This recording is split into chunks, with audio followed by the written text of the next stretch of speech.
Good morning. Welcome or welcome back to Bookeemonsters. My name is PK. It is Wednesday, April the 16th. We're here to look at new releases being published this week.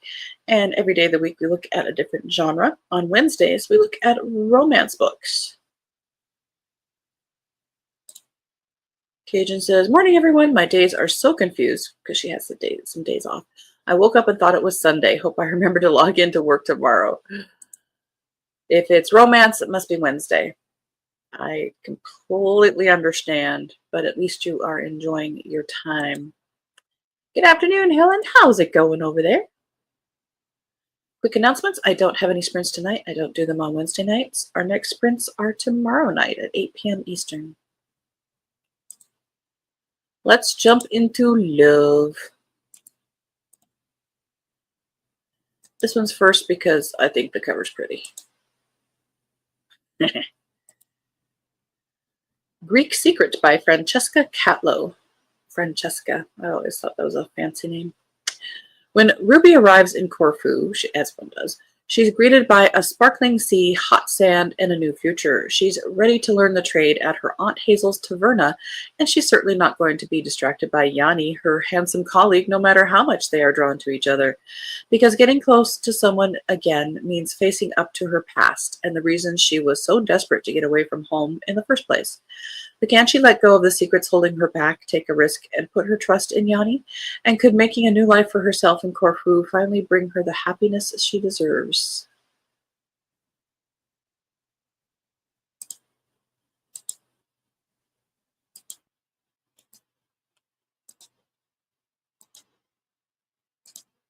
A Lady's Guide to London by Faye Delacour, second in the Lucky Ladies of London series.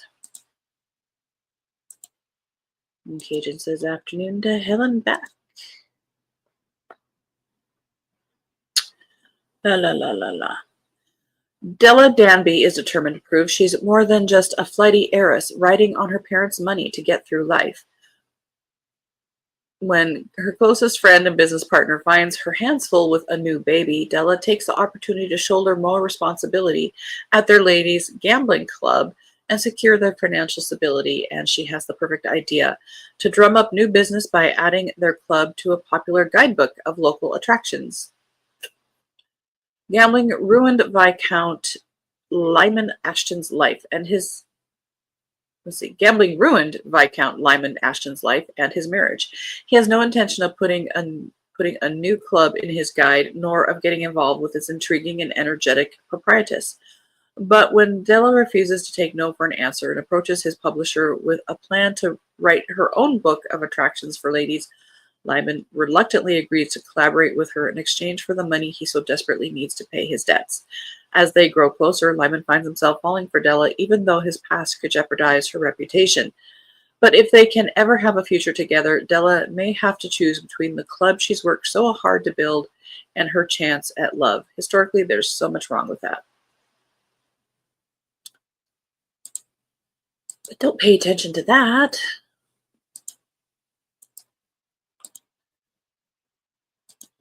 Wild and Wrangled by Lila Sage, fourth in the Rebel Blue Ranch.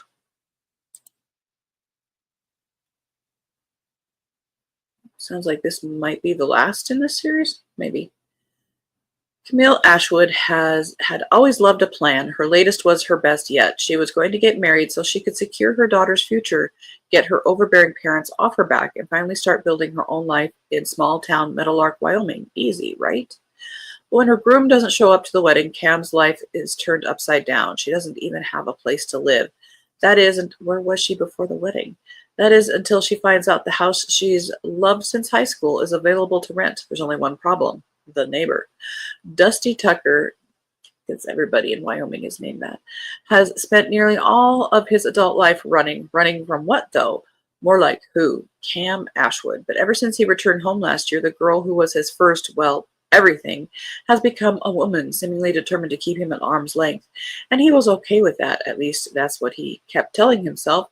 She was getting married after all. But now she's single and living next door. Dusty wants to show her that they can be friends and that he can stay put. Despite her best attempts to stay far away from Dusty Tucker, Cam realizes that being close to him is like slipping into her favorite jeans, because every guy wants to hear that.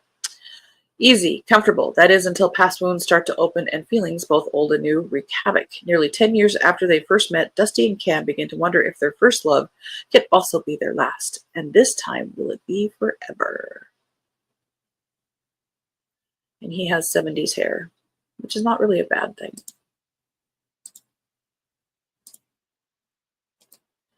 Megan Quinn has a new one. Third in the Bridesmaid for Hire series, Bridesmaid by Chance. When a chance at being a bridesmaid turns into a chance at being a bride, how can she possibly refuse? Hudson Hopper is in trouble. After doing his business partner Jude a favor by hiring Jude's younger sister Sloane, Hudson very quickly finds out that she is a massive distraction, especially since she's now his assistant. Things get more complicated when Hudson volunteers Sloane to fill in as a bridesmaid for a potential client, and she agrees, with certain stipulations. She'll be a part of the Regency wedding, corset and all, if Hudson marries her. Excuse me. Sloane knows the value of the trade. He needs her to get into a high society club to help secure his business deal, and she could use a down payment to secure her childhood home in return. It's an instant no from Hudson at first, but when she convinces him that no one will find out, including her brother, and points out how he will benefit from the marriage too, well, Hudson might just find himself saying, I do. I have aged out. End of row one.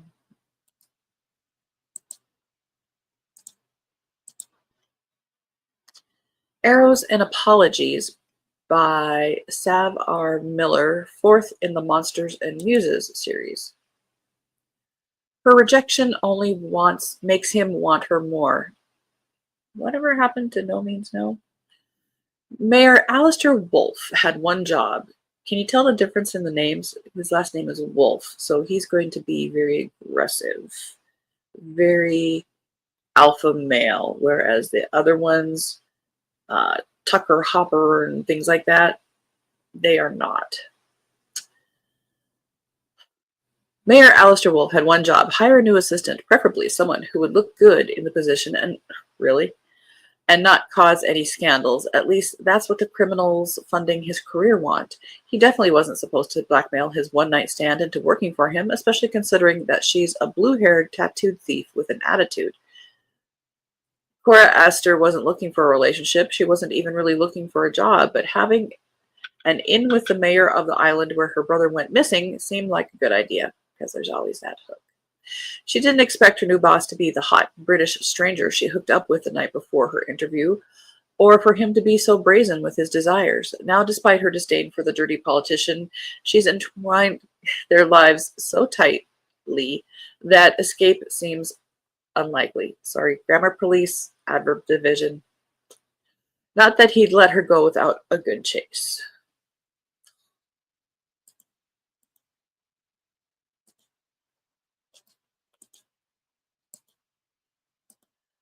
First Love, Second Draft by Becca Kinzer.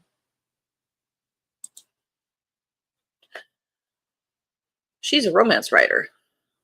They all are. Burned out on love. He's her famous baseball star ex-husband. The last man she wants to be forced to work with is the one who broke her heart. Rom-com writer Gracie Parker hasn't written a bestseller since she and her husband, a Major League Baseball star, divorced 5 years ago. On thin ice with her publisher and with a looming deadline, Gracie couldn't have picked a worse time for a painful injury that has her flat on her back. At this point, she can accept help from anybody except her first love and ex-husband, Noah Parker. The baseball season has just ended in massive disappointment for Noah.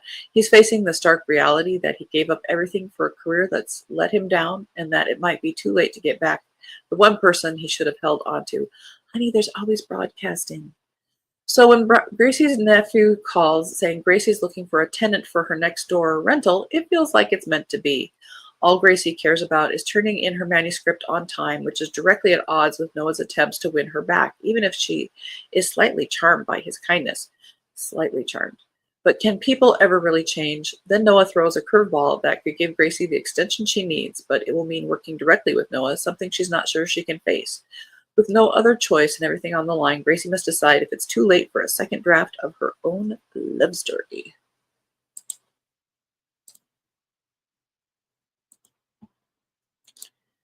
Okay, I'm gonna say it's nasty.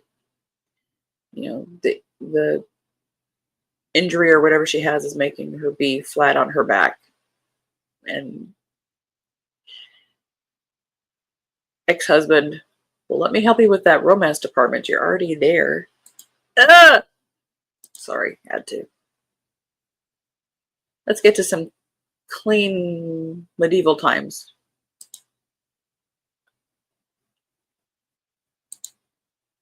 Agent, I don't think I was ever aged in. I like romance books when they're intelligent, but that's not necessarily, we read books and different books for different reasons. Sometimes you just want to have not in-depth experience where boy gets girl, and that's okay. Elena said, good morning, Elena. How you doing? Good. I'm glad to hear it. And Cajun says, morning to Elena. And Cajun, I know. And it's early morning. Where did that come from? Marrying the Midwife, Book 10 in Below the Salt series by Elizabeth Rose. The Midwife. For 4 years, Maggie Whitlock has been on the run with her brother and young daughter, moving from town to town and never staying in one place long. After her midwife mother was blamed for the death of a noblewoman and her baby, she was executed. Okay. Now those same nobles are coming for Maggie. Maggie acts as mother, provider, and protector to her brother and daughter, but beneath her tough exterior, she is laden with guilt. She can't help but think she's to blame for the loss of her mother, since she birthed her own baby that night and took her mother's attention away from the noble. When she and her family wander into Saltwood Castle during a knighting, they are broke, hungry, and tired. In a weak moment, she accepts help from a knight, and even though she despises nobles, she finds herself oddly attracted to Sir Evan Blackmore, the knight. Sir Evan Blackmore has been newly knighted and couldn't be happier. During the celebration, the castle courtyard is crowded, and he accidentally knocks a little girl to the ground. He meets Maggie, the girl's mother, and finds out Maggie is a widow and also a midwife. He's taken vows as a knight to help orphans and widows, and decides this is the first step to prove he is an honorable knight and has truly earned the title of Sir. Yeah, let's get this helping the widows and orphans thing out of the way. He hires Maggie to tend to his pregnant cousin, offering to give Maggie not only a job, but also food and a home for her family. But why doesn't she seem eager to accept his offer? As Evan watches this strong, brave girl live through her struggles, he loses his heart to her. But Maggie is keeping secrets, which he soon discovers when her past comes back to haunt her, and he is dragged into a whirlwind situation that threatens more lives than just one.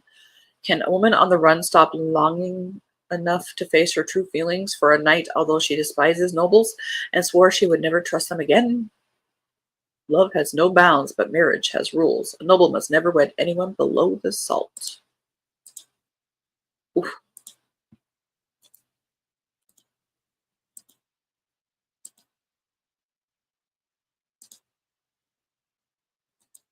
Kaden said, I prefer where the romance is a secondary story. That's my chick lit books I love. True. And the historical mystery ones I love. Yes, I agree. And Elena says, good morning back to Cajun. Miranda's Family, the uplifting story of blah, blah, blah. There are some good romance ones out there, like Jen DeLuca's Renaissance Fair. Really like those. Shannon Stacy's Sullivan's Place series. Loved them. When Miranda Westerby's estranged and unpleasant, great aunt suddenly passes away, it appears that she left a legacy behind, a home in the idyllic village of Fairford Parva, Wiltshire. However, there are strings attached to the inheritance. Where are all these relatives giving businesses and houses? The move prompts more discoveries about her family history than Miranda bargained for, which leave her confused and hurt. But while she might not have any flesh or blood around, Miranda does have the chance to shape a new circle of people dear to her and perhaps find love along the way. End of that row. And none too soon. Now, this is an author I also very much enjoy, but in the historical mysteries, the Gentleman series, I've not read her straight romance. This is The Elusive Earl by Grace Burroughs, third in the Bad Air Days. He's carrying a torch. Graham McNeil wants nothing to do with the family earldom, much less with a drafty castle full of rumgumptious relatives. Ooh, work that one into your day. Rumgumptious. Or with the nosy neighbors determined to inspect the prodigal laird. His sole reason for returning from exile is to discover the truth behind the crime that saw him consigned to 7 years' transportation. And she's carrying grudge. The sole reason, that is, other than Graham's abiding and undeclared regard for Miss Morna Mackenzie. Morna was devastated by the old scandal and by Graham's departure. She's not about to give any more of her heart to a man who kept secrets then and is still keeping secrets now. Graham and Morna will have to learn to trust each other and their hearts if they are to discover who was responsible for shattering their world years ago and who will go to any lengths to keep them apart now. Has potential. Author has proven herself to me in other areas.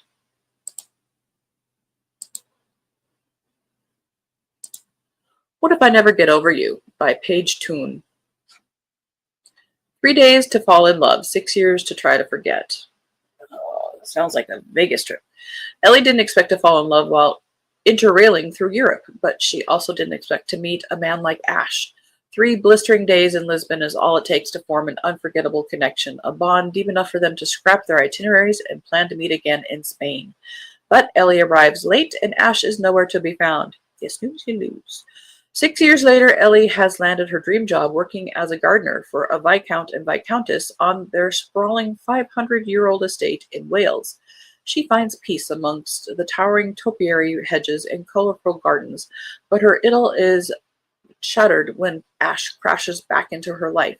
And when it becomes clear why he didn't show in Madrid, her heart breaks anew for what the truth means for their fate. But wait, in the other paragraph it said Ellie arrives late, but now she's saying he didn't show. What is it? But they have never been able to resist each other, and when the sparks of their attraction fly, Ellie's life will catch flame. She will have to make a choice.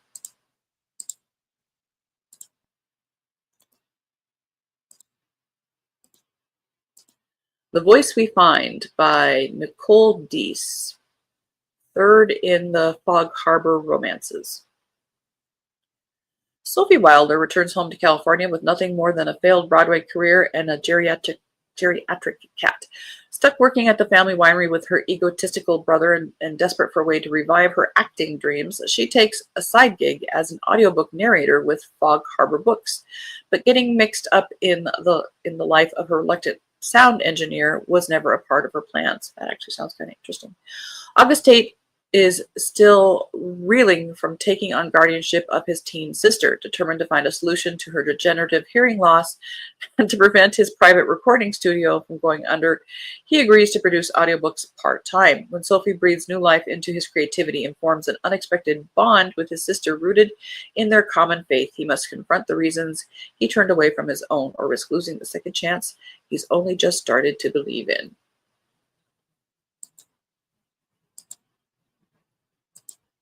It's potential and interesting setting. Curious Inheritance of Blakely House by Joanna Davidson Politano. Ouch, my foot's falling asleep. It is 1901 when clockmaker and tinker Sidney Forrester receives a most unusual inheritance. Blakely House, the island estate of an estranged uncle she's never met, seems almost alive, revealing and hiding its secrets at will. It is filled with remarkable inventions, including an intriguing unfinished automaton Sidney is itching to get her skilled hands on. The estate is also home to a number of peculiar people, including 2 men intent on removing this interloper from the island. Convinced that Sidney has something to do with their uncle's death, the late master's nephews contest the will and work against their cousin at every turn. Sidney finds a sometimes ally in the estate's butler, an ex-adventurer, because an ex-adventurer becomes a butler. who ran aground on the island years ago, but when a mysterious man washes ashore with a stunning surprise that upsets everything, Sydney must prove she has inherited the late master's brilliance as well as his property, or someone else will. So she's alone with 4 men? Okay. End of that row. And none too soon. 6 Days in Bombay. Some of these I include are more like women's fiction, but I don't want to leave them out. When renowned painter Mira Novak arrives in Wadia Hospital in Bombay after a miscarriage, she's expected to make a quick recovery, and her nurse Sona is excited to learn more about the vivacious artist who shares her half-Indian identity. Sona, yearning for a larger life, finds herself carried away by Mira's stories of her travels and exploits, and is shocked by accounts of the many lovers the painter has left scattered throughout Europe.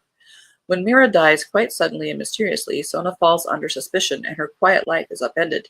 The key to proving Sona's innocence may lie in a cryptic note and 4 paintings Mira left in her care, sending the young woman on a mission to visit the painter's former friends and lovers across a tumultuous Europe teetering towards war. On the precipice of discovering her own identity, Sona learns that the painter's charming facade hid a far more complicated, troubled soul. Oops, sorry. Last one. The Garden of Lost Secrets. 1940.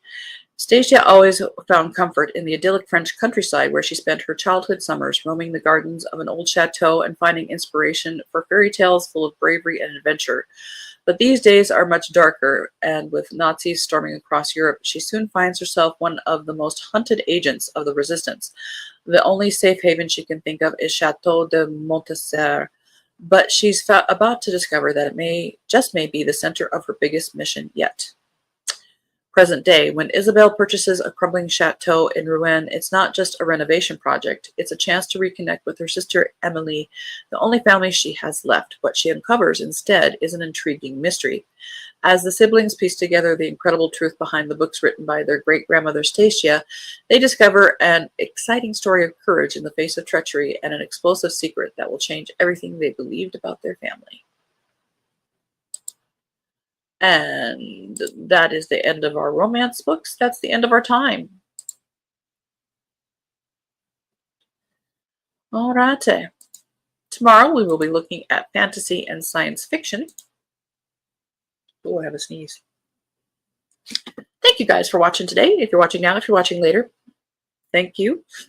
Again, I don't have any sprints tonight. It's Wednesday. I don't do them on Wednesday nights. I will have our next sprints tomorrow night at 8 p.m. Eastern. We do them 3 times a week, every Tuesday and Thursday evenings and Saturday afternoons. Hope you guys have a good Wednesday. Engage and enjoy your day. Elena, good to see you. It's been a little while. So thank you. And as the banner says here, don't be a bookworm, be a bookie monster. Nom nom nom. Have a good day and God bless.